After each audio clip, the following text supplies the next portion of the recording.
ಇಲ್ಲಿ ನೋಡೋಣ, ನಾನು ಈ ಪಕ್ಷದ ನಿಷ್ಠಾವಂತ ಕಾರ್ಯಕರ್ತನಾಗಿ ಕಾರ್ಯಕರ್ತರ ಜೊತೆಗೆ ಇವತ್ತು ನಾನು ಜೊತೆಗೂಡಿ ಈ ಪಕ್ಷವನ್ನ ಬೇರು ಮಟ್ಟದಿಂದ ಕಟ್ಟಬೇಕು ಅಂತಕ್ಕಂಥ ತೀರ್ಮಾನವನ್ನ ಮಾಡಿ ನಮ್ಮ ಪಕ್ಷದ ಹಿರಿಯ ಮುಖಂಡರುಗಳ ಜೊತೆ ಇವತ್ತು ನನಗೆ ಅವರು ಕೂಡ ಸಾಥ್ ಕೊಟ್ಟಿದ್ದಾರೆ ಈ ವಿಚಾರದಲ್ಲಿ.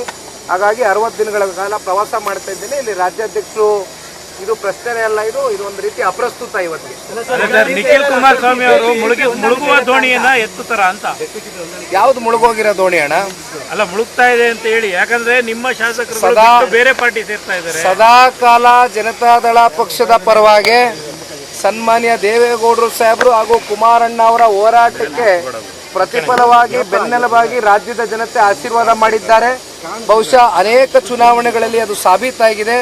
ಒಂದು ಪ್ರಾದೇಶಿಕ ಪಕ್ಷವಾದರೂ ಕೂಡ 20% ಇವತ್ತು ವೋಟ್ ಶೇರನ್ನು ಇಟ್ಕೊಂಡಿದ್ದೇವೆ ಅಂತಕ್ಕಂಥದ್ದಾದರೆ, ಅದರಲ್ಲೂ ಇವತ್ತು ತುಮಕೂರು ಜಿಲ್ಲೆನಲ್ಲಿ ನಾವು ಮಾತನಾಡಬೇಕು ಅಂತಕ್ಕಂಥದ್ದಾದರೆ ನಂಬರ್ 1 ಸ್ಥಾನ ಇವತ್ತು ನಮ್ಮ ಜಿಲ್ಲೆಯ ಜನತೆ ಕಳೆದ ಚುನಾವಣೆಯಲ್ಲೂ ಕೂಡ 34% ವೋಟ್ ಶೇರನ್ನು ನಮ್ಮ